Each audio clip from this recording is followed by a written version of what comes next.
उद्धव जी ने मना कर दिया था कि हमको भी साथ ले चलिए। भगवान की बातों को समझ गए कि भगवान अब इस धराधाम को छोड़ करके प्रयाण करने वाले हैं अपने धाम को।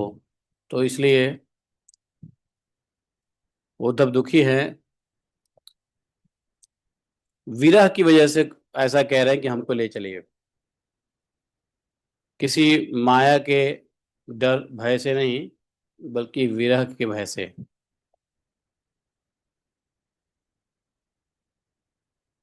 और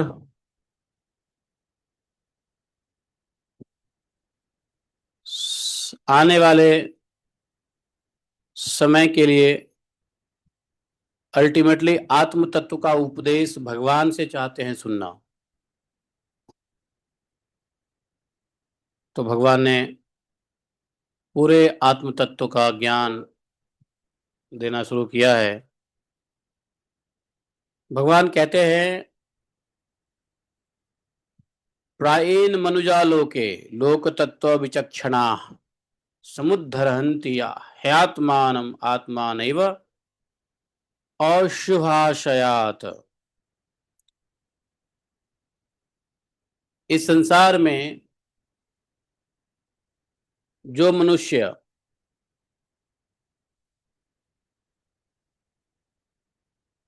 यह जगत क्या है, इसमें क्या हो रहा है, इत्यादि इत्यादि इन बातों पे विचार करने में निपुण हैं, वे चित्त में भरी हुई अशुभ वासनाओं से अपने आप को स्वयं अपनी विवेक शक्ति से ही प्रायः बचा लेते हैं।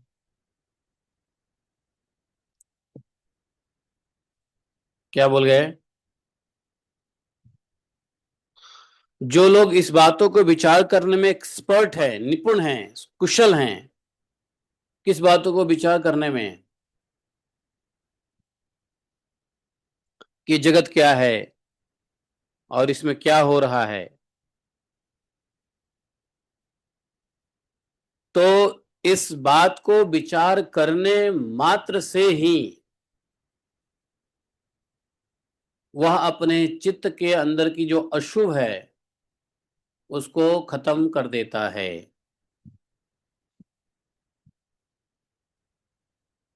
समझे?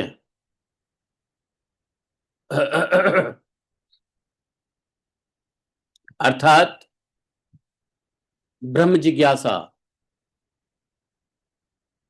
जो ब्रह्म जिज्ञासा करता है वही ऐसा सोचता है, यह संसार क्या है, कैसा है।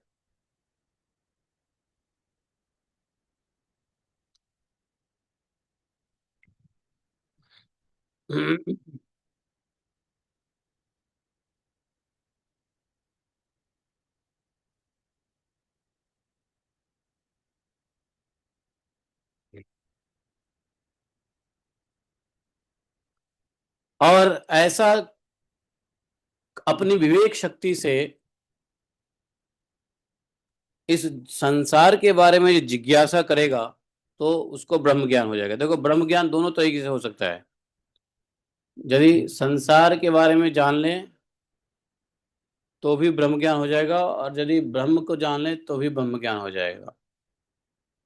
प्रकृति को समझने से भी पुरुष की समझ में आ सकती है, और पुरुष समझने से प्रकृति भी पुरुष समझ में आ जाएगा।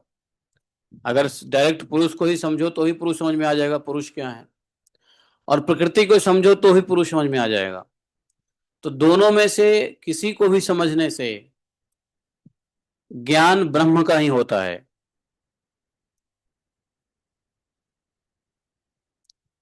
जगत को जान लो तो ब्रह्म को जान लोगे, और ब्रह्म को जान लो तो जगत को जान लोगे।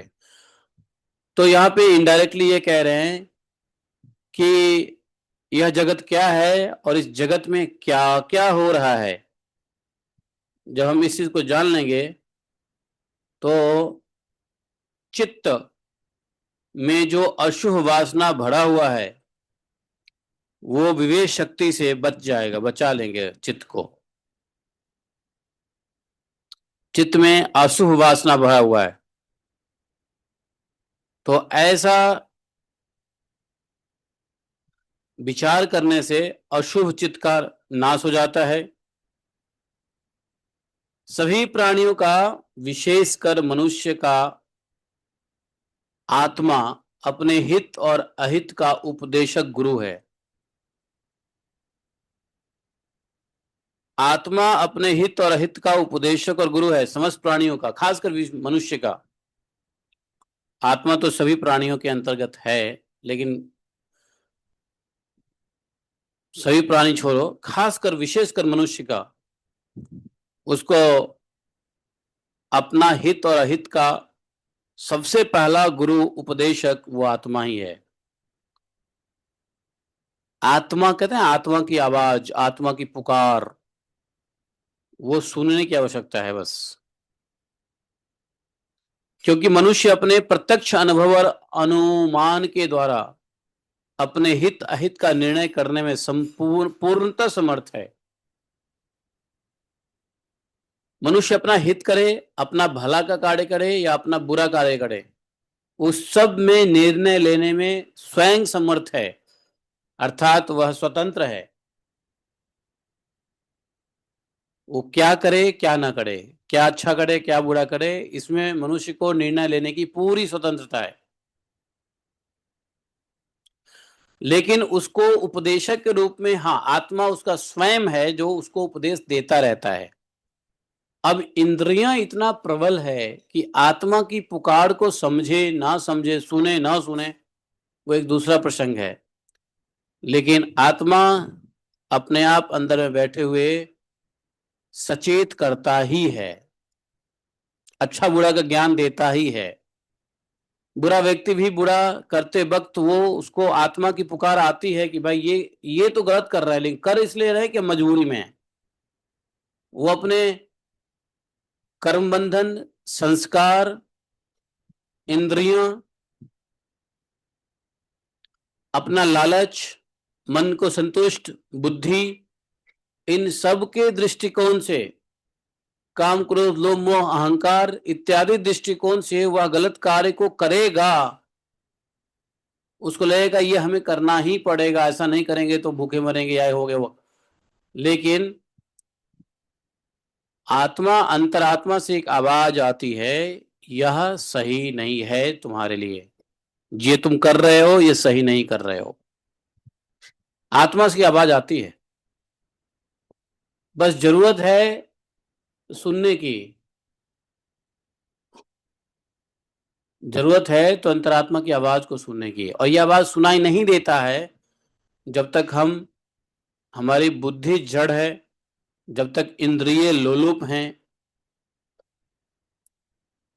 जब तक इंद्रियों को वश में नहीं किया है, या काम क्रोध लोभ मोह मद मात्सर, ये छह जो महाशत्रु है, ये ज्यादा ही जकड़ के पकड़ लिया है, तो अंतरात्मा की आवाज नहीं आएगा। इसलिए सबसे पहला गाइडिंग फोर्स भगवान कह रहे हैं वो है अंतरात्मा। आत्मानो गुरुआत्मैव पुरुषस्य विशेषतः, मनुष्यों को खासकर आत्मा ही गुरु है। आत्मैव, स्वयं उसका अपना आत्मा ही स्वयं गुरु है, आत्मगुरु है। और वह आत्मा की सुने या ना सुने, या फिर प्रत्यक्ष या अनुमान के मुताबिक गलत अच्छा कार्य करता रहे, वह उसके उस मनुष्य के ऊपर डिपेंड करता है। देखो, थोड़ा सा डिकोड कर लेते हैं। देखो, हृदय में आत्मा और परमात्मा दोनों है।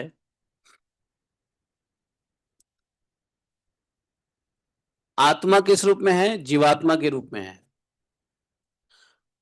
आत्मा शुद्ध है और जीवात्मा बद्ध है। आत्मा मुक्त है पर जीवात्मा मुक्त नहीं है। बंधन में पड़ा हुआ आत्मा ही जीवात्मा है। तो हृदय में ही आत्मा भी है और परमात्मा भी है, लेकिन आत्मा बंधा हुआ है, परमात्मा स्वतंत्र है।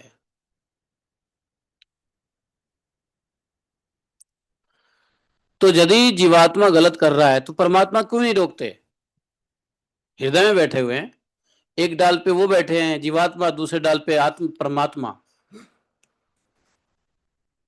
तो रोकते क्यों नहीं है? दोनों कहते हैं मित्र हैं हम, वी आर फ्रेंड्स, हम दोनों मित्र हैं। आपको ये कथा भागवतम में याद है ना? है? कौन है पुरंजन के? पुरंजन, पुरंजन में किसका? वही पुरंजन जो, नहीं पुरंजन कौन से उपाख्यान में हम लोग ने पढ़ा था? बाद में वो एक राजा के घर में कन्या बन के पैदा होता है और फिर उसकी शादी एक राजा से होता है। राज, वह पुरंजन ही है।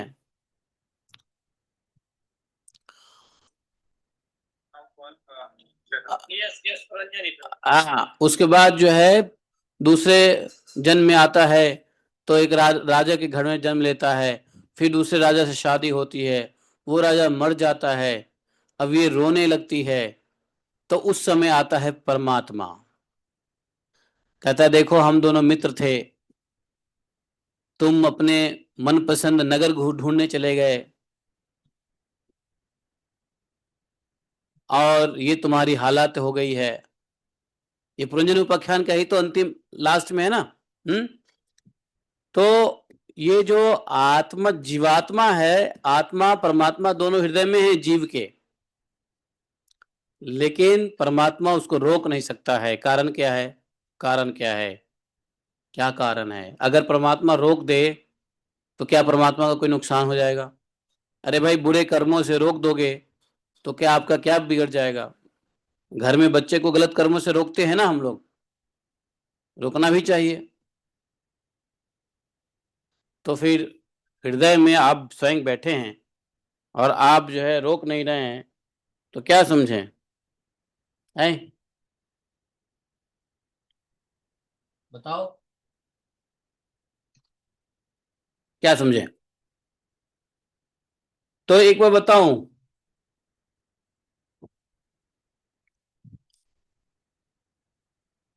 चाहे वो परमात्मा हो, चाहे मतलब क्या बोलते हैं उसको, आध्यात्मिक स्तर पे परमात्मा हो, या संसार के स्तर पर कोई ज्ञानदाता हो, वास्तव में किसी को कोई नहीं रोक सकता है और रोकना भी नहीं चाहिए।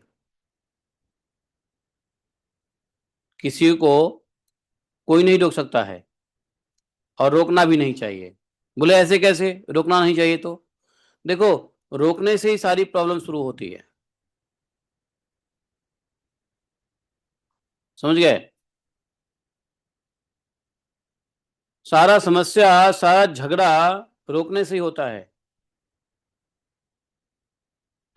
सारा भेद बुद्धि रोक टोक से ही चालू हो जाता है। सारे ईर्ष्या द्वेष रोक टोक से चालू हो जाता है। ये बहुत बड़ा विज्ञान अनुभव से बता रहा हूं। रोक टोक करने से जब बहुत सारी चीजें प्रॉब्लम चालू हो जाती है। इसलिए भगवान जो कहते हैं या भगवान जो करते हैं, उसी में हम लोग, उसी तरीके से हम लोग को भी करना चाहिए। जैसे परमात्मा आत्मा को रोकते नहीं गलत सही में, वैसे ही माता पिता को ही बच्चे के को नहीं रोकना चाहिए। यदि बच्चा बालिग हो गया है तो, नाबालिग है तो थोड़ा बहुत कंट्रोल करना पड़ेगा, लेकिन बालिग होने के बाद, जब बच्चा बालिग होता है, खुद जब उसके अंदर इतनी बुद्धि होती है सही गलत करने की, तो नहीं रोकना चाहिए। और कब तक रोकना चाहिए? जब तक उसके पास बुद्धि ना हो जाए, अपना अपना गलत सही समझ ना आ जाए, तब तक नहीं रोकना चाहिए। गीता में भगवान ने अर्जुन को सारा ज्ञान दे दिया। अज्ञान के बाद क्या कहा भगवान ने? तुमको जो अच्छा लगे वो करो। भगवान ने वहां ये नहीं कहा कि तुम उठो और लड़ो ही। जब उन्होंने कहा था उठो और लड़ो, तब तो अर्जुन ने कहा कि नहीं नहीं नहीं, ये वो फलाना ढिमकाना, मेरा बाप है, भाई है, ससुर है, सब मर जाएगा, क्या करूंगा, सबको मार के कौन सा क्या कर लूंगा। भगवान ने सोचा जब मैं इसको आदेश दे रहा हूं तब तो ये उठ नहीं रहा है, चलो इसको आदेश ही मत दो, इसको ज्ञान दे दो। तो भगवान ने जब आदेश दिया तो अर्जुन कुछ नहीं किया, उल्टा बहुत सारे क्वेश्चन करने लग गया अर्जुन, ऐसे वैसे फलाना ढिमकाना है। भगवान ने क्या किया, चलो इसको ज्ञान दे दो, क्योंकि अगर बात को नहीं मानने वाला व्यक्ति है अर्थात तो मोहित है। अगर आपको लगता है कि कोई व्यक्ति 35 साल का व्यक्ति, 25 साल का व्यक्ति, 18 साल का बच्चा आपकी बातों को, आपने कुछ कहा और नहीं माना, इसका मतलब है उसके अंदर में ईगो डेवलप हो गया है, उसके अंदर में एक सेल्फ आइडेंटिटी डेवलप हो गया है। सेल्फ आइडेंटिटी से वो अपने आप को कुछ और समझता है। और बच्चे आजकल बोल भी देते हैं माता पिता से, अरे अब तो मैं बड़ा हो गया हूं, मेरी भी तो कुछ अच्छी अपनी वो है, मेरी भी तो अपनी जरूरतें हैं, मेरी भी तो अपनी कुछ वजूद है, मैं भी तो कुछ अपना सोचता हूं करूंगा। तो एक सेल्फ ईगो और सेल्फ आइडेंटिटी डेवलप हो जाती है। ये ईगो आइडेंटिटी बच्चों में नहीं होता है, अज्ञानता में नहीं होता है, लेकिन जैसे ही वो 14 साल में आते हैं और अपना सेल्फ आइडेंटिटी उनको घुसता है, तो भगवान ने पहले कहा अर्जुन को, उत्तिष्ठ, उठो और लड़ाई करो। अर्जुन ने तो अपनी सेल्फ आइडेंटिटी दिखा दिया। अर्जुन ने सेल्फ आइडेंटिटी दिखाया कि नहीं दिखाया? नहीं, मेरे ससुर है, मेरे भाई है, मैं मारूंगा, क्या करूंगा, ऐसा वैसा 10 तरीके का लॉजिक दिखा दिया। भगवान तुरंत सतर्क हो गए, समझ गया है कि ये जो है सेल्फ ईगो में है, सेल्फ आइडेंटिटी में है। तो भगवान ने क्या किया, ज्ञान दे दिया, है ना। ज्ञान देने के बाद भगवान ने छोड़ दिया है इंडिपेंडेंटली, बोला कि अब तुम्हारे मन, अब तुम्हें जो अच्छा लगे वही करो। है, वो कौन सा श्लोक है? वो श्लोक पढ़ना चाहिए। कौन सा श्लोक है, निकालो, जिसमें भगवान ने कह दिया अर्जुन को कि अब तुमको जो अच्छा लगे वो करो, चाहे लड़ो चाहे नहीं लड़ो, भाड़ में जाओ। कौन सा श्लोक है वो?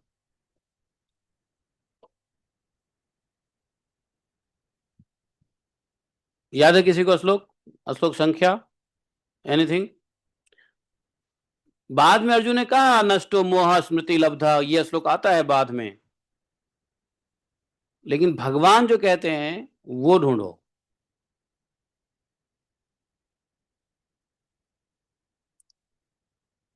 है, स्टार्ट फाइंडिंग, कौन सा श्लोक है गीता का वो?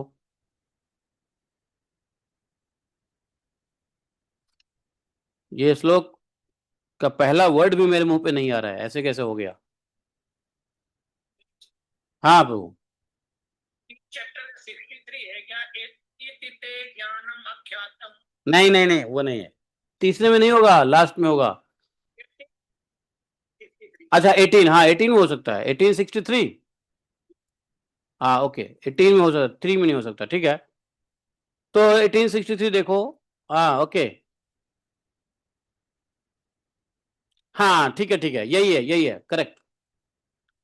इति ते ज्ञानम आख्यातम गुह्याद गुहितरम मया, हाँ यही बात है, इति ते ज्ञानम आख्यातम, मैंने तुमको आख्यान किया, लेक्चर दिया, बताया, आख्यान व्याख्यान, इति ते ज्ञानम आख्यातम, मैंने जो इतना कुछ बताया,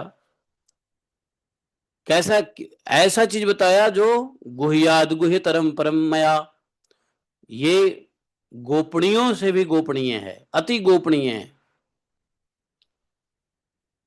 गोपनीयों से भी अति गोपनीय ज्ञान मैंने तुमसे कह दिया। आख्यातम विमृशैत देशेन, विमृशैत देशेन शेषेन यथेक्षसी तथा कुरु। अब तो इस रहस्य युक्त को जानकर, इस रहस्य युक्त ज्ञान को पूर्णतया भली भांति विचार कर, जैसा चाहता है वैसा ही कर। देखा, भगवान ने अर्जुन को जैसे ही समझ लिया कि ये सेल्फ आइडेंटिटी में है, सेल्फ फॉल्स आइडेंटिटी में है, असत अहंकार में है, भगवान अलर्ट हो गए और जो बेस्ट टू बेस्ट भगवान कर सकते थे, ज्ञान दे सकते थे, ज्ञान दे दिया। और ज्ञान देने के बाद जैसा चाहता है वैसा कर। और इतना कहने के बावजूद भी भगवान रुकते नहीं हैं। भगवान कहते हैं, सुनो अर्जुन, मेरे कुछ और गोपनीय बातों को सुनो, मैं तुमको कुछ कहता हूं। तो थोड़ी बात और भी कहते हैं। कहते हैं कि वही आता है, मन मना मत भवु तुम मादाजी माम नमस्कुरु, कि तुम मुझ में मन वाला हो जा, मेरा भक्त बन जा, मेरा पूजन करने वाला हो जा और मुझको प्रणाम कर। ऐसा करने से तू मुझको ही प्राप्त होगा।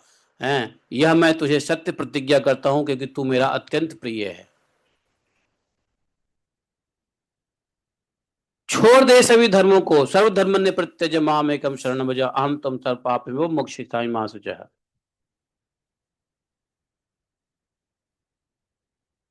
और सुनो, ये गुह्य ज्ञान ऐसे लोगों को मत देना जो जिसके अंदर भक्ति ना हो, श्रद्धा ना हो। समझे? और जो व्यक्ति प्रेम से इस गीता शास्त्र के रहस्य को भक्तों में कहेगा, अर्थात श्रद्धालुओं में कहेगा, वह मेरा प्यारा होगा। समझे?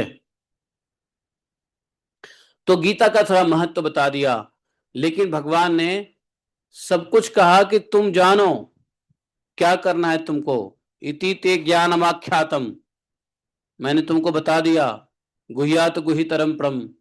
अब तू जान तेरे को क्या करना है, जैसा चाहता है वह यथेच्छसि तथा कुरु। भगवान ने गीता में कह दिया यथेच्छसि तथा कुरु। तो देख लिया, आपको, आप जब किसी बच्चों को कुछ कहो और बच्चा या तो आपकी बात मान ले तब तो वेल एंड गुड, या बच्चा थोड़ा भी इफ एंड बट करे आपकी बातों में तो तुरंत सतर्क हो जाओ। क्या? इसको सेल्फ आइडेंटिटी ईगो हो गया है। और जब ईगो और सेल्फ आइडेंटिटी में चला गया है तो वो अपने को इंडिपेंडेंट आइडेंटिटी समझता है, जुड़ा हुआ नहीं समझता है। अर्जुन भगवान से जुड़ा हुआ नहीं समझ रहा है, अपने नातेदारी संबंधियों से जुड़ा हुआ समझ रहा है, जो उसके लिए हमेशा परेशानी का कारण रहा है। भाई अर्जुन के नाते रिश्तेदारी ही परेशानी के कारण रहे हैं ना। उसको अपना संबंध जोड़ रहा है, भगवान से संबंध नहीं जोड़ रहा है। भगवान अलर्ट हो गए, अर्जुन फॉल्स आइडेंटिटी में है, इंडिपेंडेंट आइडेंटिटी में है। तब भगवान ने क्या किया? ज्ञान देना शुरू कर दिया। तो आप लोग भी ज्ञान दे दो। सुनो, क्या करना है क्या नहीं करना मत कहो, सिर्फ ज्ञान देना प्रारंभ करो। उस दिन के बाद से, जिस दिन के बाद से लगे कि आपका कोई बच्चा, जानने वाला कोई भी व्यक्ति सेल्फ आइडेंटिटी में पहुंच चुका है, इंडिपेंडेंटली सोच रहा है, तो सिर्फ उसको आप ज्ञान दे सकते हो, आदेश नहीं दे सकते हो। आदेश दोगे तो बड़ा भयंकर लड़ाई हो जाएगी। समझे? टोकाचाली हो जाएगा, काम बिगड़ जाएगा, नाते रिश्ते खराब हो जाएंगे, बेमनस्कता आ जाएगी, शत्रुता आ जाएगा, ईर्ष्या पैदा हो जाएगा। तो क्या करना चाहिए? ज्ञान दे दो। ज्ञान देने के बाद छोड़ दो, जो चाहे वो सो करे, उसमें कोई आसक्ति मत लगाओ।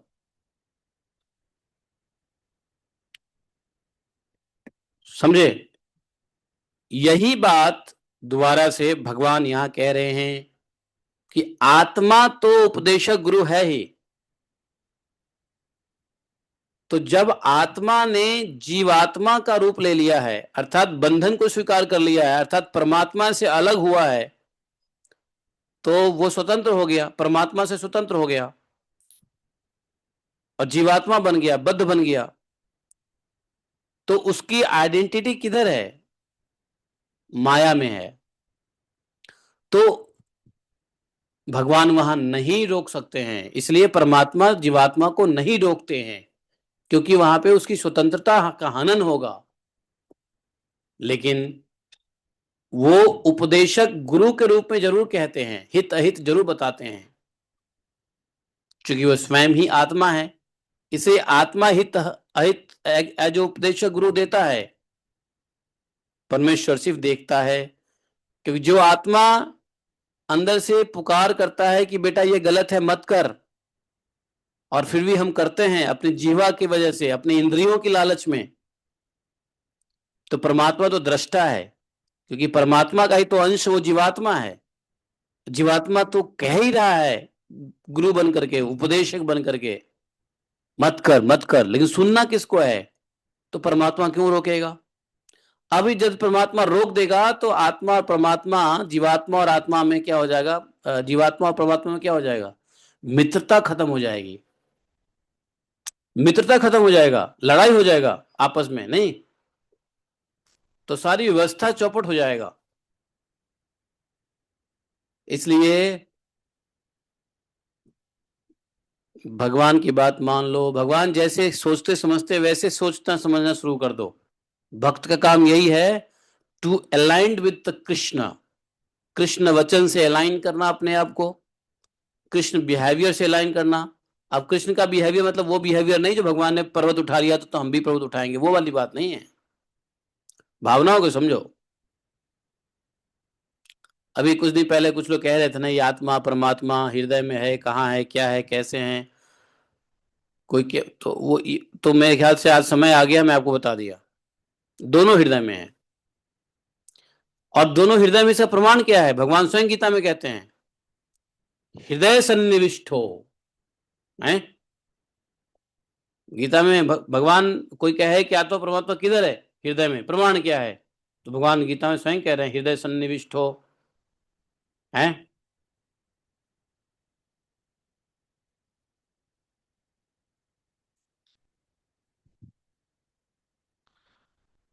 तो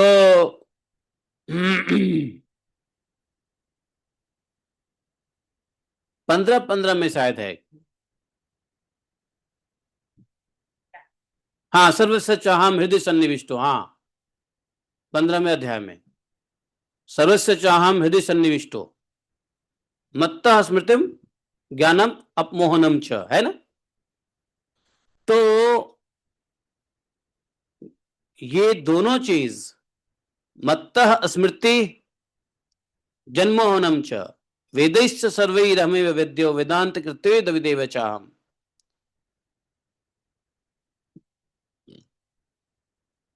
तो ज्ञान होता है, ज्ञान की विस्मृति होती है, ज्ञान की स्मृति होती है, ये सब। तो विस्मृति किससे होती है? जीवात्मा से। लेकिन परमात्मा से विस्मृति नहीं होती है। परमात्मा तो स्मृति देने के लिए वेद शास्त्र को उपलब्ध करवा दिया है, वेदैश्च सर्वम अहम स वेद वेद्यो। तो इसलिए परमात्मा कभी भी आत्मा को नहीं रोकेगा। जीवात्मा, चूंकि आत्मा इंडिपेंडेंट हो है, अपने को स्वतंत्र देख रहा है, जीव से मिल करके, संस्कार से मिल करके, माया में। तो इसलिए आत्मा की स्वतंत्रता परमात्मा नहीं रोक सकते हैं, क्योंकि भगवान के ही इच्छा से भगवान का अंश आत्मा क्या हुआ है? फ्री विल पाया, फ्री विल। जब भगवान ने उसको फ्री विल दिया है तो भगवान क्यों रोकेंगे? ये तो गड़बड़ हो जाएगा ना फिर। इसलिए यहां पर विशेषकर आत्मा ही पहला उपदेशक गुरु है, जिसको एक और बात कहते हैं चैत्य गुरु। कहते हैं ना, एक होता है शिक्षा गुरु, एक होता है दीक्षा गुरु, और तीसरा गुरु जो है अंदर बैठे हुए चैत्य गुरु। तो चैत्य गुरु क्या है? चेतना के अंदर में जो बैठा हुआ आत्मा है, वह उपदेश करता है। उसका सुने या न सुने हमारे ऊपर डिपेंड करता है। यही सांख्य योग विशारद जो धीर पुरुष है, मनुष्य योनि में इंद्रिय शक्ति, मन शक्ति, चेतन शक्ति, शरीर शक्ति इत्यादि के आश्रयभूत मुझ आत्म तत्व को पूर्णतः प्रकट रूप से साक्षात्कार कर लेते हैं। तो कौन है जो आत्म तत्व को पूर्ण रूप से साक्षात्कार कर लेते हैं? सांख्य योग विशारद अर्थात भक्त। भक्त कौन है? जो सांख्य योग को जानता है, विशारद है, पंडित है सांख्य योग में। सांख्य योग विशारद, संगीत विशारद, संगीत के पंडित को क्या कहते हैं? संगीत विशारद। चित्रकार विशारद, यहां सांख्य योग विशारद। तो भक्ति, भगवान की जो भक्ति है सांख्य योग है। तो पुरुष प्रकृति का ज्ञान क्या है? सांख्य योग है। आत्मा परमात्मा का जिज्ञासा क्या? सांख्य योग है। तो जो धीर पुरुष धैर्य धारण करके अपनी इंद्रिय शक्ति से, मन शक्ति से, शरीर शक्ति से, हर प्रकार की शक्ति से आत्म तत्व को पूर्णतः प्रकट रूप से देख लेता है। और ये कब होगा मालूम है? थ्रो इंटरनलाइजेशन, थ्रो इंटरनलाइजेशन, अंतःकरण में आने के बाद ही होगा। क्या बोले उसको? एक होता है अंतःकरण और दूसरा था बहिकरण। तो कहते हैं बहिर्मुख और अंतःमुख। तो अंतःमुख जब होगा धीर पुरुष, योग विशारद, सांख्य योग विशारद,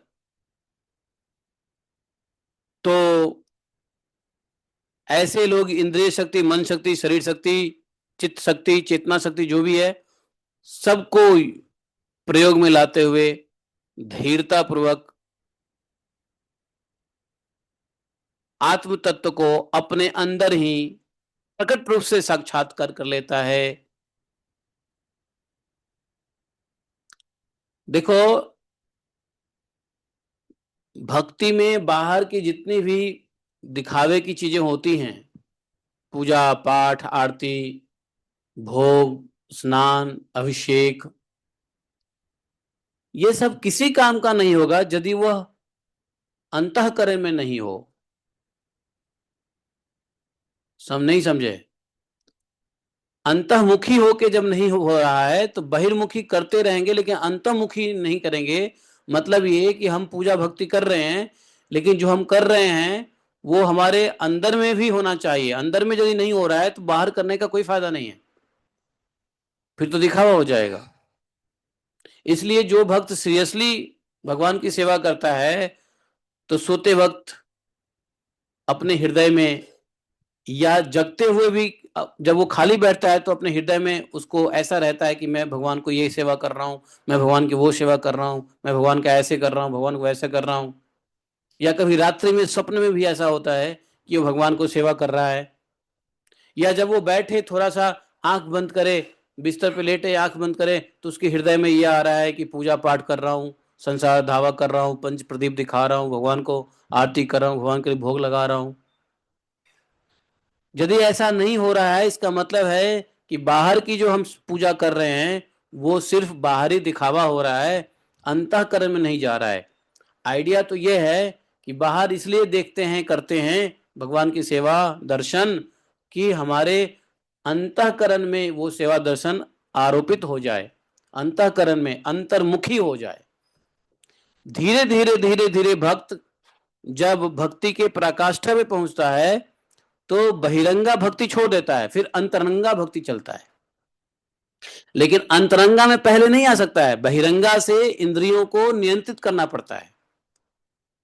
बहिरंगा भक्ति करके, बहिरंगा भक्ति समझते हो ना? बाहर से जो हम दिखावा कर रहे हैं, चंदन लगा रहे हैं, तिलक लगा रहे हैं, और जो है आरती कर रहे हैं, भोग प्रसाद लगा रहे हैं, भगवान को अभिषेक कर रहे हैं, भगवान का दर्शन करने जा रहे हैं बाहर, ये बहिरंगा भक्ति है। लेकिन इसका उद्देश्य क्या है? अंतरंगा, मन में हो, हृदय में हो। लेकिन बाहर सब कुछ हो रहा है लेकिन हृदय में नहीं हो रहा है, तो इसका मतलब कहीं ना कहीं गड़बड़ी है। तो कैसे हो? तो बाहर अगर हो रहा है भक्ति तो उसको इतना सीरियस करो कि अंदर में होने लग जाए। इसको साइंस हिलोसिने क्या बोलते हैं, हिलोसिनेशन क्या बोलते हैं उसको, हिलुसिनेशन कहते हैं, हिलुसिनेशन क्या बोलते हैं उसको, एक अंग्रेजी का टर्म है। हाँ, तो हेलुसिनेशन जो है क्या है, हालांकि ये एक टर्म ऐसा है जो फिट भक्ति में नहीं होता है, लेकिन थोड़ा सिमिलर है। मैं उसका एक्सप्लेन करता हूं। जब कोई व्यक्ति एक किताब पढ़ता है, मान लो किसी की जीवनी पढ़ो, और जीवनी रात दिन पढ़ो, पूरे दिन रात पढ़ो, और पढ़ते तब तक पढ़ो जब तक किताब खत्म ना हो जाए। रात्रि में वह व्यक्ति उसके हृदय में आता है, जिसकी जीवनी पढ़ोगे। प्रभुपाद जी के पढ़ो तो प्रभुपाद जी आ जाएंगे हृदय में, और रात में आपको प्रभुपाद जी के बारे में। एक मूवी देखा था ना, मुन्ना भाई, जिसमें वो गांधी जी का ऑटोबायोग्राफी पढ़ता है और उसको गांधी जी दिखाई देता है। क्या नाम है उस मूवी का, ये संजय दत्त का था ना। हाँ, मुन्ना भाई एमबीबीएस। तो उसमें गंगा उसी मूवी में वो गांधी जी दिखते हैं उसको, हैं, उसी मूवी में। नहीं, कोई और मूवी है। हाँ, मुन्ना भाई लगे रहो। हाँ हाँ हाँ। हाँ, मुन्ना भाई लगे रहो उसमें। देखो वो क्या करता है, वो गांधी का ऑटोबायोग्राफी पढ़ता है। पढ़ते पढ़ते उसको ऐसा लगता है गांधी पीछे से बोल रहे हैं। जब साइंटिस्ट उसके साइको एनालिसिस करता है, तो ये पाता है कि चूंकि यह गांधी जी की ऑटोबायोग्राफी पढ़ रहा था, तो इसलिए उसके सारे उसको लगता है कि ये गांधी जी ने कहा। आप प्रभुपाद जी का पढ़ो, इंस्ट्रक्शंस लेटर पढ़ो, सुनो, आपको लगेगा प्रभुपाद जी आपको बोल रहे हैं। इसको हालांकि मटेरियल फॉर्म में इसको हेलोसिनेशन कहते हैं, लेकिन वास्तव में यही प्रक्रिया है कि बाहर से अंदर को करना। और पतंजलि कहते हैं कि यह कब होगा, तो उसका एक श्लोक दिया है महर्षि पतंजलि ने, तीव्र संवेगात सानिध्या, अर्थात intensity of the practice determines the success to be internalised and self realisation. समझे? तो साधना का स्तर जितना गहराई में होगा, जितना सीरियसली होगा, उतना ही आपके अंतःकरण में आपकी साधना आएंगे। भगवान फिर आपकी सारा पूजा, जो वैदिक पूजा बाहर से हो रहा है, वो वैदिक भक्ति अंदर से होगा। और अंदर से जब होगा तो यही होगा।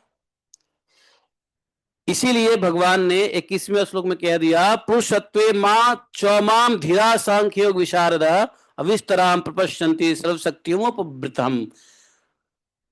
तो जब धीर व्यक्ति इंद्रिय शक्ति, मन शक्ति, शरीर शक्ति के साथ जब इंटेंसली भक्ति करता है, धीरता पूर्वक, धीरता मतलब सीरियसली धीर, तो वह अपने आत्म तत्व को प्रकट कर लेता है साक्षात रूप से। फिर क्या होता है, धीरे धीरे, अब ऐसे धीर पुरुष का क्या होता है, ऐसे सांख्य योग विशारद भक्त का क्या होता है, कि धीरे धीरे उसको लगता है मैं बाहर जो कर रहा हूं उससे ज्यादा आनंद अंदर आ रहा है। तो ज्यादातर क्या करेगा, अंदर की भक्ति शुरू कर देगा। पहले बाहर करता था, जब इंटरनलाइज हो गया तो अंदर में उसको आरती करना ज्यादा अच्छा लगा, अंदर में उसको ज्यादा अच्छा लगा भगवान को भोग लगाना, अंदर में उसको अच्छा लगा भगवान से बातें करना, हृदय में, मन से। तो वह भक्त क्या करता है, बाहर से फिर व्यवहारिक स्तर पर शून्य हो जाता है, बाहर से कुछ दिखावा फिर नहीं करता। अब जो करता है मन में ही करता है, बैठ जाएगा ध्यान में, ध्यान में ही करेगा, क्योंकि उसकी एक्सटर्नलाइजेशन से, बहिर्मुखी से अंतर्मुखी सिद्ध हो गई है। भगवान को बाहर निहारना इसलिए होता है कि हम हृदय में निहार सकें। मंदिर में जाते हैं, भगवान को देखते हैं, तो हम इसलिए देखते हैं कि हम हृदय में निहार सके। लेकिन हम ऐसे देखते हैं जिसमें देखने में आसक्ति नहीं है, तो भगवान का वह छवि हृदय में नहीं आएगा। जब आसक्ति से नेत्र को, नेत्र से आसक्ति से, नेत्र के माध्यम से आसक्ति से देखोगे भगवान को, तो भगवान हृदय में उसका छवि बनेगा।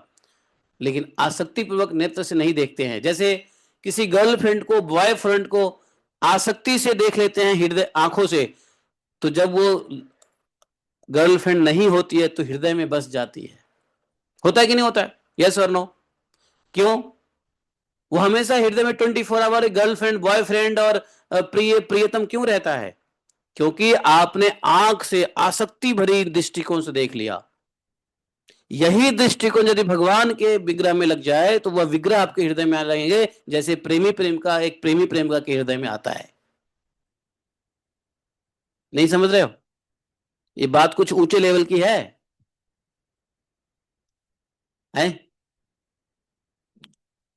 यदि आप लोगों में से किसी ने प्रेम नहीं किया होगा तो उनको ये सब समझ में नहीं आएगा। ये सब समझ में आएगा जिन्होंने प्रेम किया हो या किसी से प्रेम हुआ हो। हाँ, इसको समझने के लिए आपको ये कंडीशन तो देखनी पड़ेगी, प्रेम। है कि नहीं? लेकिन मान लो ऐसा होता है कि नहीं? उनसे पूछो जिसको प्रेम हुआ है।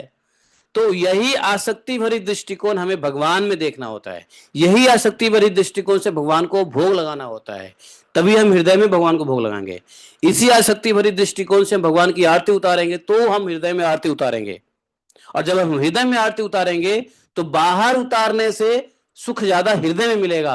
तब भक्त आगे चल के वह सब कुछ ध्यान में करने लग जाता है और बाहरी प्रक्रिया बंद हो जाती है। वहां से सच्ची भक्ति शुरू होती है। उसको भी कहते हैं निष्कर्म्यता। क्या कहते हैं? निष्कर्म्यता।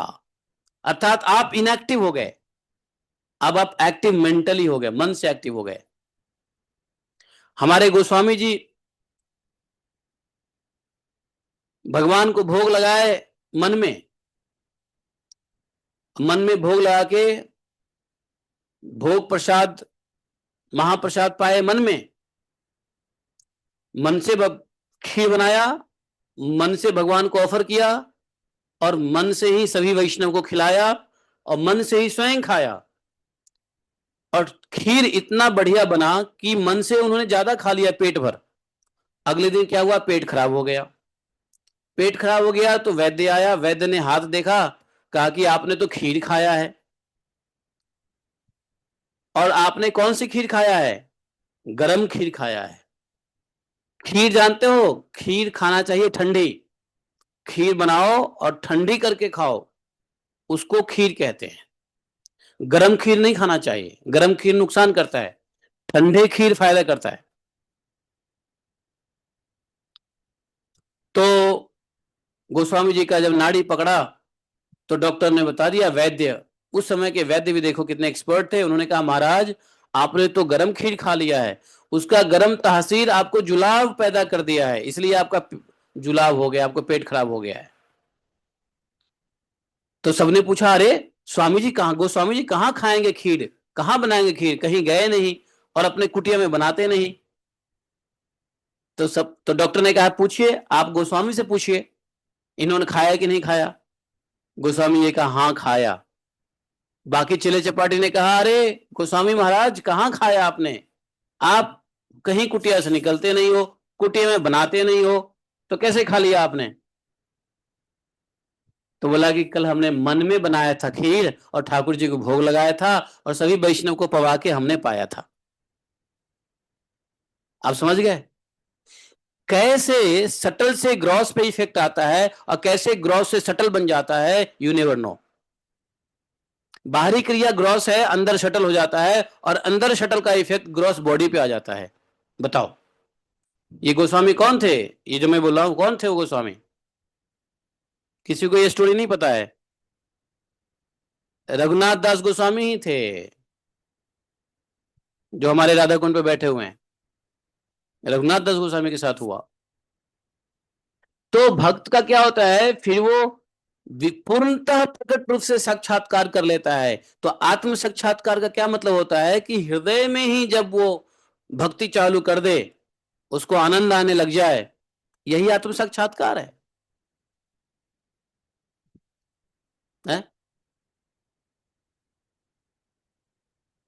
अरे भगवान की एक एक श्लोक तो इतना गहराई से भरा पड़ा है, ये तो 11वां स्कंद भैया 3 महीने में भी नहीं खत्म होगा।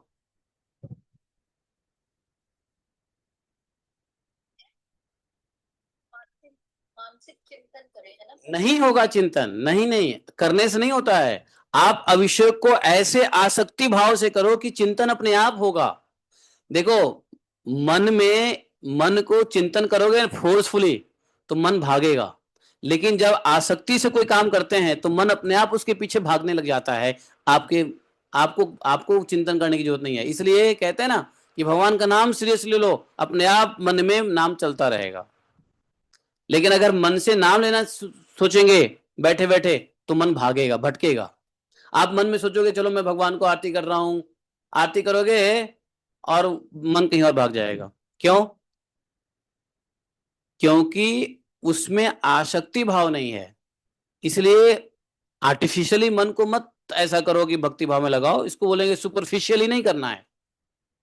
हाँ, उसी क्रिया को व्यवहारिक व्यवहार में अपने शरीर से वैदिक विधि से इतने आसक्ति पूर्वक करो कि मन अपने आप उसके पीछे भागे, आपको बिना सोचे हुए। अर्थात मन आप मन को भगाओ और मन ना भागे, ऐसी स्थिति होनी चाहिए। अभी क्या है, आप चाहते हो मन को रोकना, मन भाग रहा है।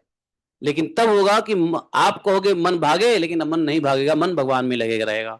यह स्थिति होती है सांख्य योग विशारद धीर पुरुष की, जो अपने इंद्रिय शक्ति मन शक्ति आदि को आश्रयभूत लेकर के आत्म तत्व को पूर्णतः प्रकट रूप में साक्षात्कार कर लेते हैं। भगवान के कहने का मतलब यह है 21 श्लोक में।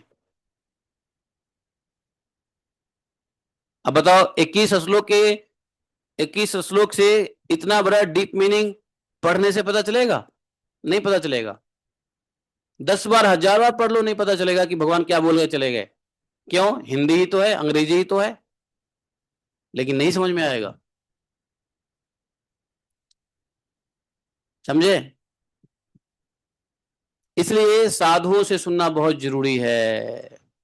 शास्त्र को जब तक हम साधु संग में नहीं सुनेंगे, शास्त्र की लैंग्वेज भाषा, चाहे संस्कृत आ जाए, चाहे हिंदी आ जाए, चाहे तेलुगु आ जाए, चाहे अंग्रेजी आ जाए, नहीं समझ में आएगा। भगवान के कहने का तात्पर्य नहीं समझ में आएगा। दिखने में बड़ा आसान लगता है? तो ये भगवान जो आत्मज्ञान दे रहे हैं, मुझे तो यह डर है कि मैं अगर ऐसे एक्सप्लेन करने लगूंगा तो मैं फिर 3 महीना लग जाएगा 11वें कैंटो में ही भागना पड़ेगा हमको। नहीं तो ये तो बहुत सार गर्भित बातें भगवान बता रहे हैं। चलो आगे बढ़ते हैं।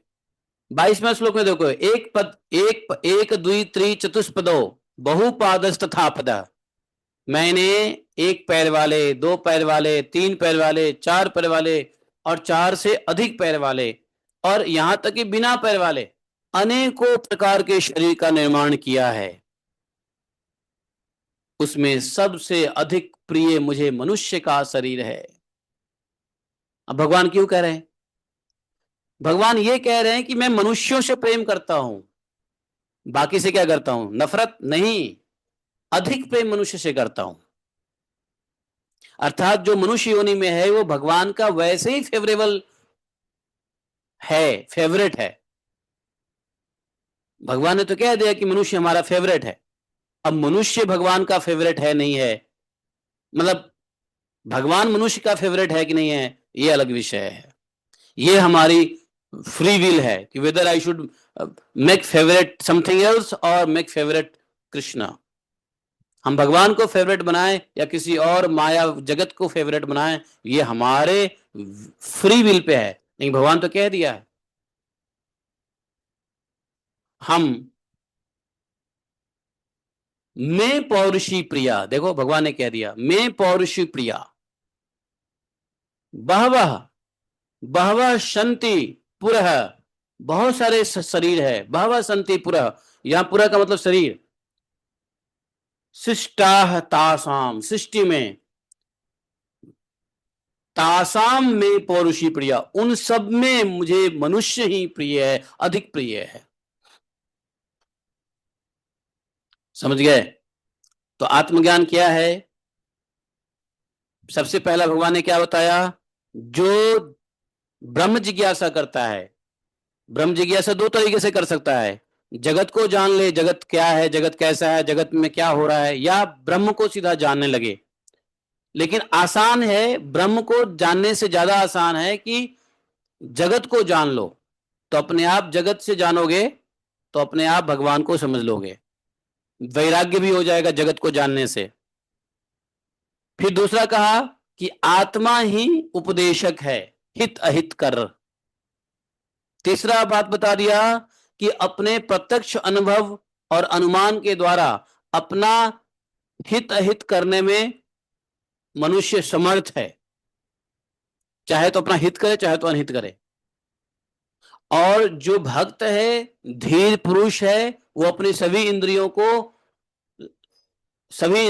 के आश्रयभूत आत्म तत्व को, मुझ आत्म तत्व को, भगवान के आत्म हैं, अंदर में पूर्णतः प्रकट रूप से साक्षात्कार कर लेता है। और सुनो, अंदर में ही क्या, भगवान अंदर में आत्म तत्व को पकड़ोगे तो भगवान सामने साकार रूप में आ जाते हैं। भक्ति योग में यह भी होता है, अंदर से आत्म तत्व को समझ गए तो भगवान सामने खड़े हो जाते हैं। अरे अब तू अंदर क्या देख रहा है, मैं तेरे सामने भी हूं। तब उस स्थिति में चाहे वो बाहर रहे भीतर रहे, दोनों में आनंद करता है। भगवान सामने प्रकट होते हैं, तो वही कह रहे भगवान, मुझको पूर्णतः प्रकट रूप से साक्षात्कार कर लेता है। जैसे एक भाई दूसरे भाई से मिलता है, जैसे एक मित्र दूसरे मित्र से मिलता है, एक मनुष्य दूसरे मनुष्य से मिलता है, उस तरीके से मुझको प्रकट कर लेता है। लेकिन उसके लिए पहले हृदय के अंदर में आत्म साक्षात्कार करना पड़ेगा, तब भगवान बाहर प्रकट होंगे। इसलिए ध्यान की विधि है योग में, भक्ति योग में ध्यान से भगवान की सेवा की विधि है। जब भगवान के ध्यान से सेवा करेंगे तो ध्यान में भगवान की सेवा आएगा और वहां आत्म साक्षात्कार होगा। हठ योगी, अष्टांग योगी ध्यान करता है और ध्यान से वो साक्षात्कार करता है। तो भगवान ने मनुष्य का शरीर का इंपॉर्टेंस भी बता दिया कि यह मनुष्य का शरीर बड़ा प्रिय है, मुझको बहुत प्रिय है, अधिक प्रिय है। इसीलिए इसका नाम क्या डाला, नर। नर डाला, नर। इस मनुष्य शरीर में अत्र माम मार्ग यज्ञ तद्धा युक्ता हेतु भीरेश्वरम, हेतु भीश्वरम। इस मनुष्य शरीर में एकाग्रचित्त तीक्ष्ण बुद्धि पुरुष बुद्धि आदि ग्रहण करने के लिए जाने वाले हेतुओं से, जिनसे कि अनुमान भी होता है, और अनुमान से अग्राह्य अर्थात अहंकार आदि विषयों से भिन्न मुझ सर्व प्रवर्तक ईश्वर को साक्षात अनुभव करते हैं। अब यहां पे देखो, बहुत ही गहराई की बात फिर से बोल दिया 23वें श्लोक में। अब इसको रुक के समझना पड़ेगा। अत्र माम मार्ग, अत्मा मार्गीय अंत्यध्या युक्ता हेतु भी ईश्वरम गुह्यम आणे ही गुणे ही लिंग ही ग्राह्य अनुमागत है। क्या बात, ये बहुत जटिल है समझना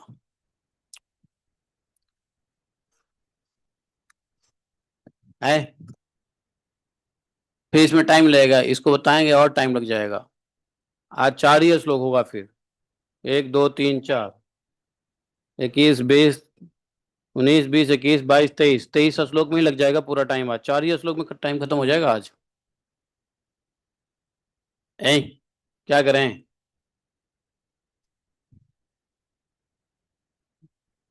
सुनो हैं, क्या समझे बगैर।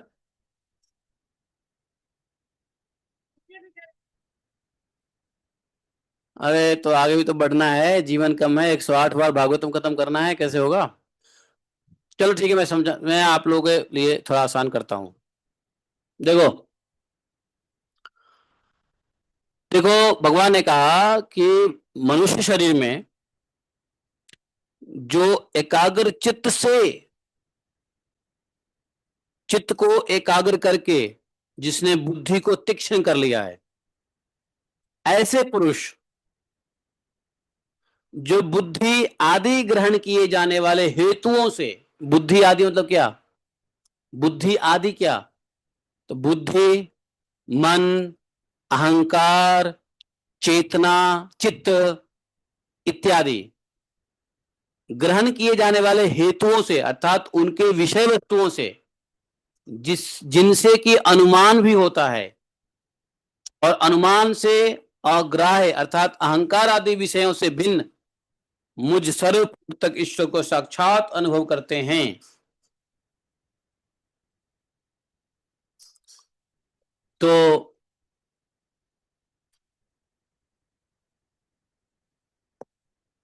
अब भगवान का साक्षात अनुभव क्यों नहीं कर पाते हैं, उसका कारण क्या है?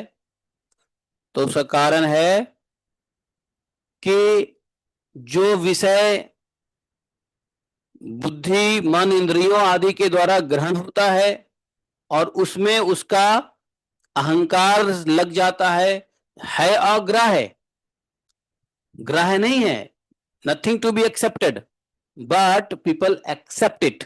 क्यों? आउट ऑफ ईगो अर्थात अहंकार आदि विषयों से। तो जब अहंकार आदि विषय जब आ जाता है तो बोलते हैं कि मुझ सर्व प्रवर्तक अर्थात है ना, सर्व प्रवर्तक समझ गए? भगवान क्या है? सर्व प्रवर्तक है, मतलब प्रेसिडेंट ऑफ ऑल है।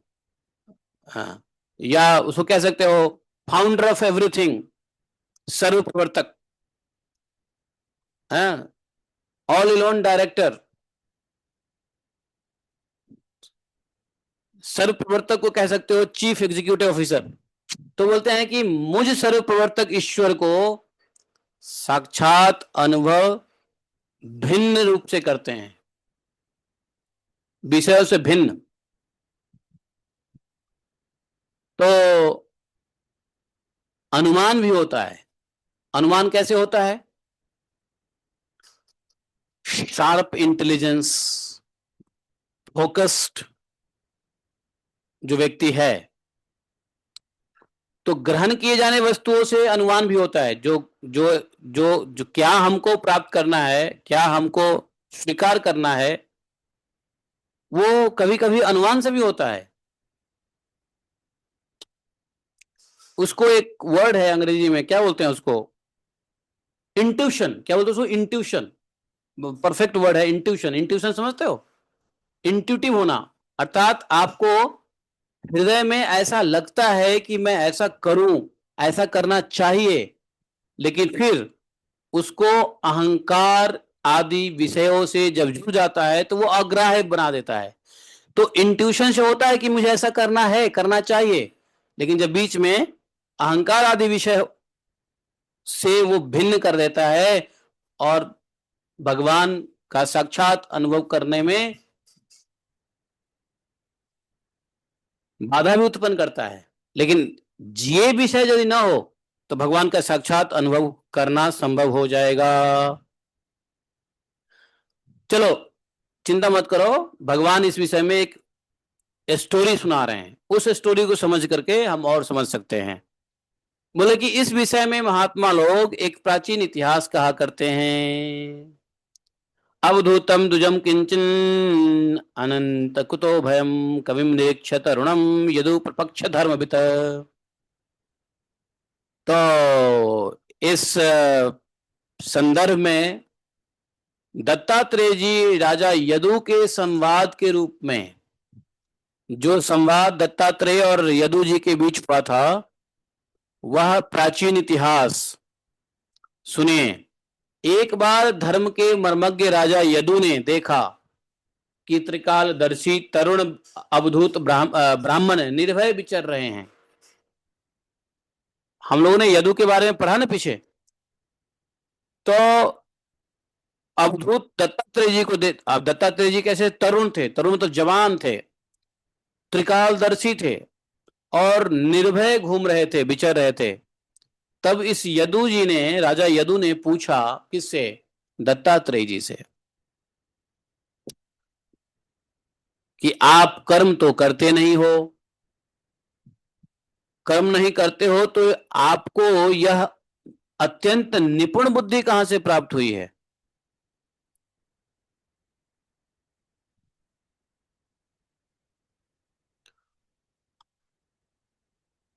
जिसका आश्रय लेकर आप परम विद्वान होने पर भी बालक के समान संसार में घूम रहे हो। निपुण बुद्धि, निपुण बुद्धि किसको कहते हैं कि हैं विद्वान लेकिन फिर भी बालक के समान संसार में विचर रहे हैं। जानते सब कुछ है, सारा ब्रह्म ज्ञान है, लेकिन जब संसार उनको देखता है तो लगता है कि बालक है, तरुण है, यंग है, ये तो ऐसे ही डोल रहा है। कभी कभी हम लोग देखते नहीं है कौन किसके अंदर क्या ज्ञान भरा हुआ है कौन जानता है, लेकिन सामने से दिखाई दे रहा है पागल जैसा, बच्चा जैसा, उन्माद जैसा, साधारण व्यक्ति जैसा, तो हम अंडर एस्टिमेट कर लेते हैं। तो यदु ने दत्तात्रेय के लक्षणों को समझ गए कि ये तो बड़े विद्वान हैं, लेकिन विद्वान ज्ञानवान है, ज्ञानवान होने के बावजूद भी बालक के समान घूम रहे हैं, एकदम सरल सहज नंगे। वैसे बालक नंगे घूमते हैं वैसे घूम रहे हैं। तो उन्होंने कहा कि देखो आप तो कर्म करते नहीं हो, फिर भी इतनी निपुण बुद्धि कहां से प्राप्त हुई? आप परम विद्वान होने पर भी बालक के समान घूमते हो। देखा जाता है ऐसा संसार में कि मनुष्य आयु, यश और सौंदर्य, संपत्ति आदि की अभिलाषा लेकर धर्म, अर्थ, काम, तत्व जिज्ञासा में प्रवृत्त रहते हैं। अकारण कहीं किसी की प्रवृत्ति नहीं देखी जाती है। बिना बिना कारण का किसी व्यक्ति का किसी चीज में प्रवृत्ति नहीं है। धर्म में प्रवृत्ति है तो उसे उसमें उसकी इसलिए प्रवृत्ति है क्योंकि धर्म से उसको शांति चाहिए। अर्थ में प्रवृत्ति इसलिए है कि उसको सुख चाहिए। काम में उसको प्रवृत्ति है कि उसको आनंद चाहिए। और तत्व जिज्ञासा में प्रवृत्ति होती है क्योंकि उसको मोक्ष चाहिए। तो बिना किसी कारण का कोई व्यक्ति किसी प्रवृत्ति में रहता नहीं है, देखा नहीं जाता इस संसार में। लेकिन मैं तो देख रहा हूं कि आप कर्म करने में समर्थ हैं, विद्वान है और निपुण भी हैं, आप ज्ञानी भी हैं, शरीर भी बहुत बढ़िया है, जवान भी हैं, सर्वसमर्थ हैं आप। आपका भाग्य और सौंदर्य भी प्रशंसनीय है।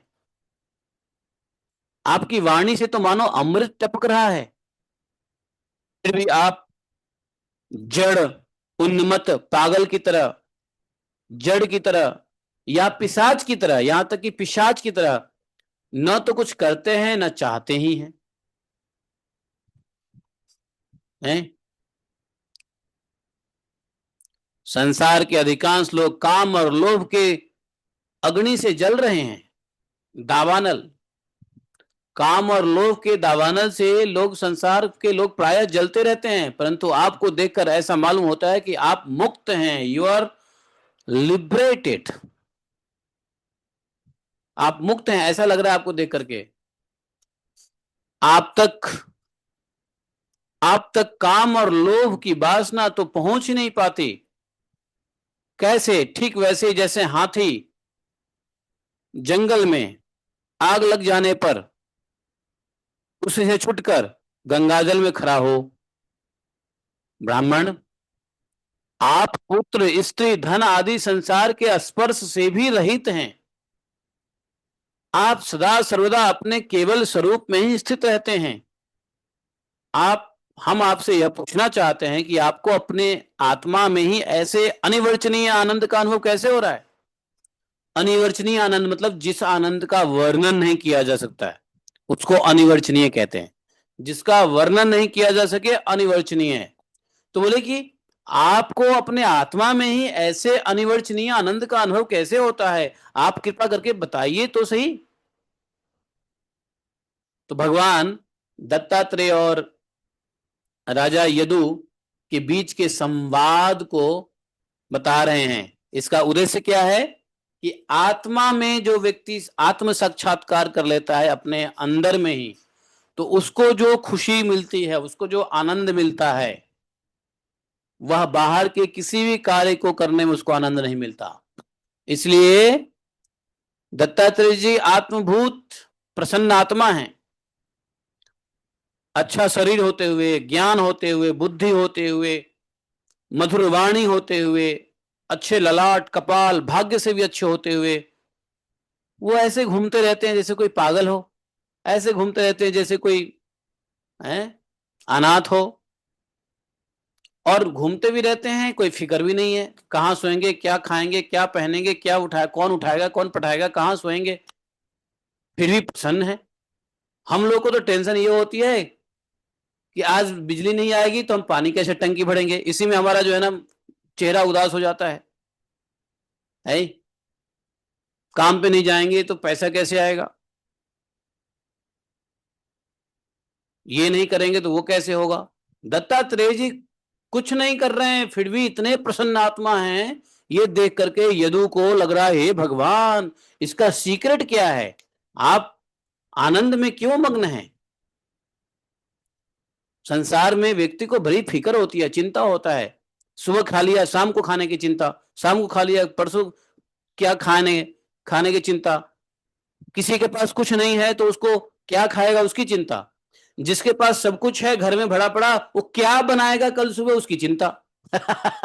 आपके पास, आप सबके पास घर में सब कुछ है तो आपको क्या चिंता है कल क्या बनाए, किसी को कपड़ा नहीं है तो क्या पहने कैसे पहने उसकी चिंता, जिसको बहुत कपड़ा है उसको कौन सा पहने इसकी चिंता। बताओ है कि नहीं ये चिंता, सब होपलेस है?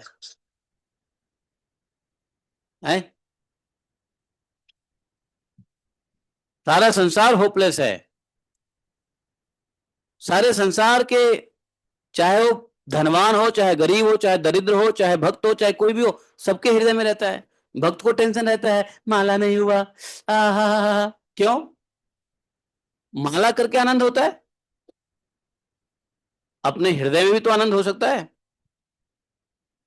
अब माला से आनंद मिलता है तो उसको पहले कर लो, और नहीं कर पाए तो क्यों रिग्रेट कर रहे हो, आत्माराम बनो आनंद में रहो। सबको टेंशन, आज भगवान को ये नहीं किया, सबकी हवाई उड़ी रहती है, आज भगवान के दर्शन नहीं करने गए, आज अभिषेकम नहीं हुआ ये टेंशन वो टेंशन, आरती नहीं हुई ये टेंशन, मंदिर नहीं खोला ये टेंशन, मंदिर बंद नहीं किया ये टेंशन। सब टेंशन है। अवधूत जी को कोई टेंशन नहीं है?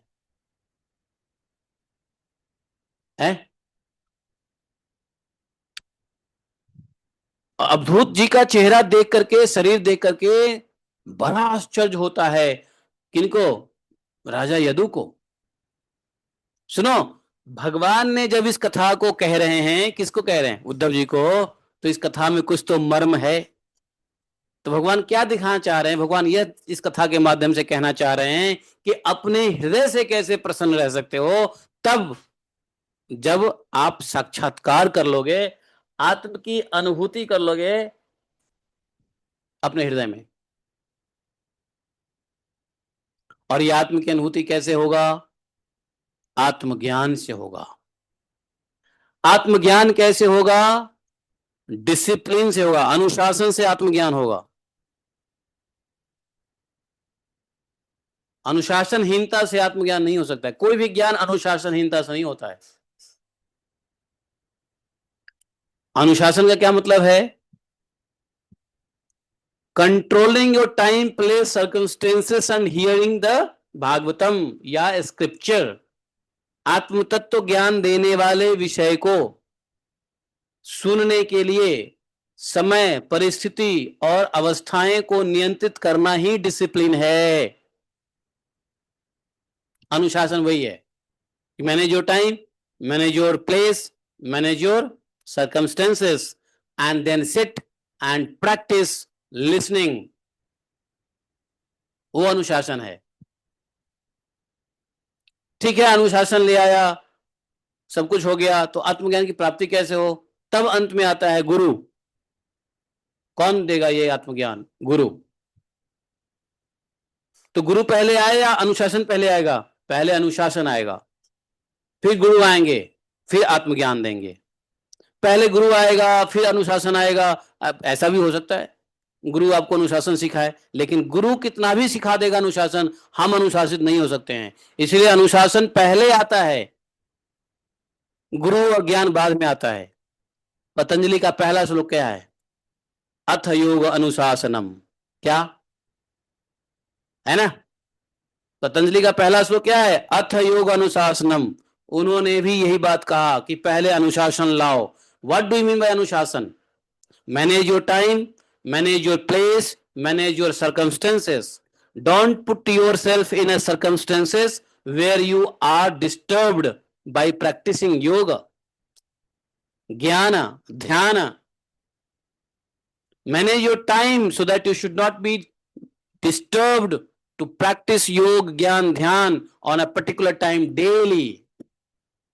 Manage your place, don't change too frequently place. एक जगह बैठ के करना चाहिए। एकत्व अवस्थानी, ये भी अंतराया है, पतंजलि ने कहा है। अनवस्थित तत्वानी अर्थात moving from place to place, travelling is a killer in yoga. भक्ति योग हो, ध्यान योग हो, कोई भी योग हो, अवस्थित तत्वानी एक अंतराया है, ऑब्स्टिकल है। कितने ऑब्स्टिकल है? पतंजलि ने कितने ऑब्स्टिकल बताया मालूम है? 9 ऑब्स्टिकल बताया। व्याधि, संशय, प्रमाद, आलस्य, हाँ, उसके बाद क्या है? अलब्ध भूमिकत्वा, भ्रांति दर्शन, अवस्थित तत्वानी। ये 9 ऑब्स्टिकल बताया योग में। योग की सिद्धि, ज्ञान, ध्यान नहीं हो सकता है जब तक इस 9 चीज को कंट्रोल नहीं करेंगे। और 9 चीज कंट्रोल नहीं होगा तब तक योग की सिद्धि नहीं हो सकती है, चाहे ज्ञान योगी हो, ध्यान योगी हो, चाहे वो भक्ति योगी हो। तो कौन सा? व्याधि, संशय, प्रमाद, आलस्य, अलब्ध भूमिकत्वा, भ्रांति दर्शन और अनवस्थित तत्वानी। तो उसमें अनवस्थित तत्वानी का मतलब क्या है? कि staying at one place, not to travel frequently.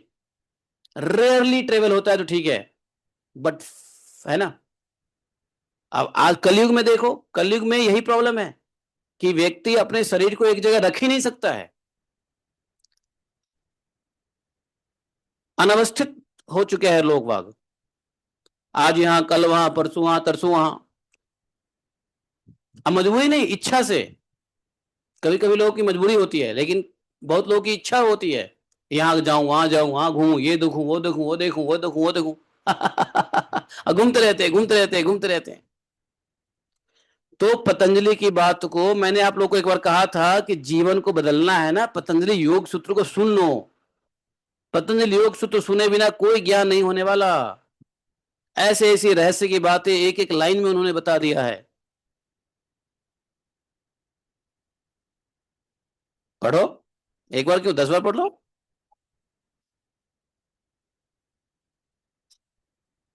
तो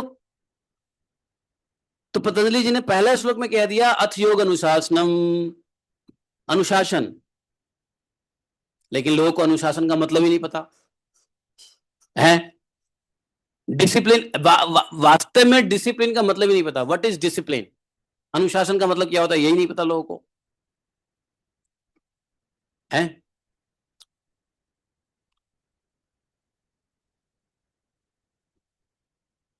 तो इस प्रकार से जो है, यहां पर दत्तात्रेय जी क्यों खुश हैं, क्यों इतना अनिवर्चनीय आनंद का अनुभव कर रहे हैं, क्यों उनको स्त्री पुरुष धन इत्यादि की इच्छा नहीं हो रही है, कामना का स्पर्श नहीं हो रहा है, हमेशा आनंदित, प्रफुल्लित, मुदित रूप में रह रहे हैं, टेंशन ही नहीं है?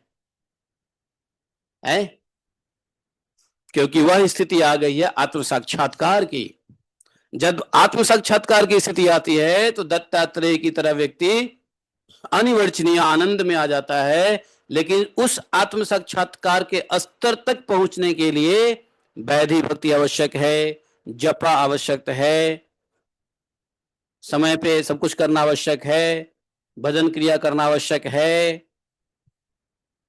बहिर्मुख से अंतर्मुख होने की आवश्यकता है। समझे? तो ये आश्चर्य लगता है दत्तात्रेय जी। अब जो है भगवान बताएंगे कि अब महाराज यदु कौन है? भगवान कृष्ण के पूर्वज हैं ये भी। यदु यदु अभी हम लोगों ने पढ़ा था ना, यदु यदुवंशी। तो यदु महाराज से ही तो यदुवंशी स्टार्ट हुआ। ये भी चंद्रवंशी राजा हैं। तो भगवान कह रहे हैं कि हमारे पूर्वज महाराज यदु की बुद्धि शुद्ध थी। प्रश्न पूछने वाले राजा की बुद्धि शुद्ध है। और वो बड़े ब्राह्मण भक्त थे। दत्तात्रेय जी को ब्राह्मण समझ लिया था, थे ही ब्राह्मण। ब्राह्मण कौन है? जो ब्रह्म जानाति थी ब्राह्मण। दत्तात्रेय जी ब्रह्म को जान हुए आनंद में रहते हैं, ब्राह्मण है, समझ गए? ये तो ब्राह्मण है, ब्रह्म को जानता है। कभी कभी हम लोग भ्रम को, भ्रम में रहे व्यक्ति को ब्राह्मण समझ लेते हैं, हैं? ब्रह्मचारी को ब्रह्मचारी समझ लेते हैं। संसार में भ्रमित है लेकिन हम उसको ब्रह्मचारी समझ लेते हैं। तो भगवान ने कहा देखो, परम भाग्यवान दत्तात्रेय, देखो दत्तात्रेय तो ब्रह्म ज्ञानी है। वो संसार के 10 लोग पूछे उनसे, वो जवाब नहीं देते, मौन रहते, आनंद रहते।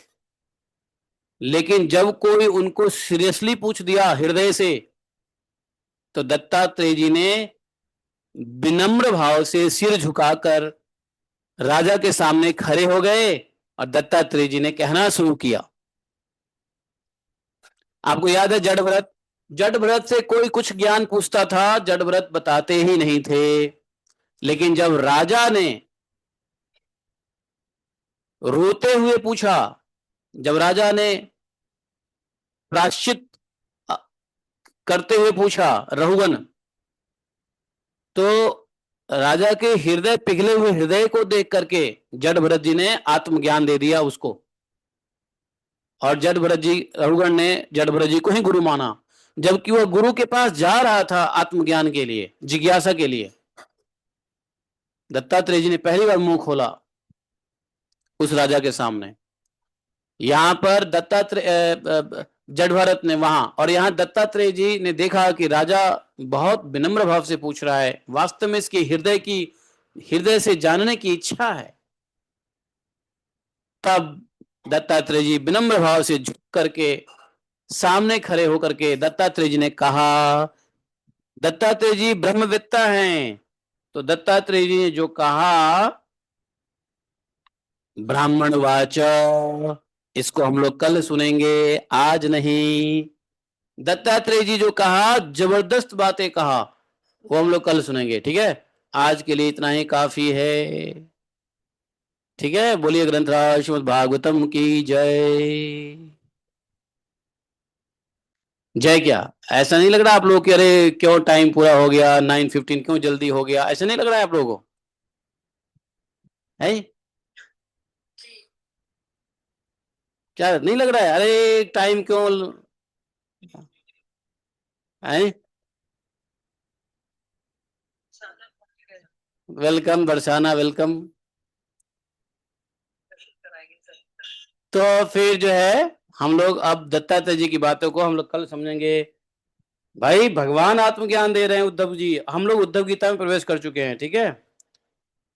एकम शास्त्रम देव की पुत्र गीतम, एको देवो देव की पुत्र एवं एकम अंतस्य तस्नामा अनियानि कर्मापि तस्य दिवस सेवा। तुमेव माता च पिता तमेव बंधु च सखा तमेव विद्या द्रविणम तमेव मम सर्वदेव देवः। कृष्णाय वासुदेवाय हरे परमात्मने प्रणतक्लेशनाशाय गोविंदाय नमो नमः। हे कृष्ण करुणा सिंधु दीनबंधु जगतपते गोपेश गोपिका कांतम राधा कांतम नमस्ते। तप्त कांचन गौरांगी राधे वृंदावनेश्वरी वृषभानुसुते देवी प्रणमामि हरिप्रिये। वाञ्छाकल्पतरुभ्यश्च कृपा सिन्धुभैव च पतितानां पावनेभ्यो वैष्णवेभ्यो नमो नमः। जय श्री कृष्ण चैतन्य प्रभु नित्यानंद, श्री अद्वैत गदाधर श्रीवासादि गौर भक्तवृंदा। हरे कृष्णा कृष्ण कृष्णा हरे हरे, हरे राम राम राम हरे हरे। जयति ते अधिकम्